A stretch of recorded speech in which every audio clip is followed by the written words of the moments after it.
7 نوفمبر 1978 بداية الحكاية في قرية ناهية. أما بداية الكورة فكانت مع الترسانة. الكلام ده وهو عنده 13 سنة. صعد للفريق الأول وهو عنده 17 سنة. الترسانة وقتها كان بيلعب في دوري المظالم، وبسبب أبو تريكة اللي خد هداف دوري المظالم واللي كان رصيده ساعتها 23 هدف، وبسبب ده هو صعد الترسانة للدوري الممتاز سنة 2000. ومن هنا بدأت العين تبقى عليه.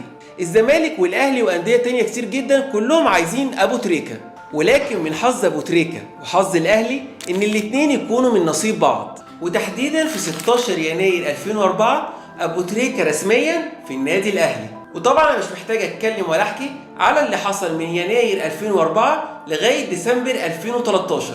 تاريخ أكبر من أندية تانية كتير جدا. دخل قلوب كل الأهلاوية من أول ماتش ليه مع الزمالك، حط واحدة في ال90 في عبد الواحد، ولا لما خطف قلوب كل الأهلاوية في رادس 2006. وعشان تعرف قد إيه أبو تريكة كان جامد، الراجل انضم لمنتخب مصر أول مرة في 2001، يعني راح المنتخب قبل أصلا ما يروح الأهلي. وفي 2006 و2008 فرح كل المصريين مش بس الأهلاوية.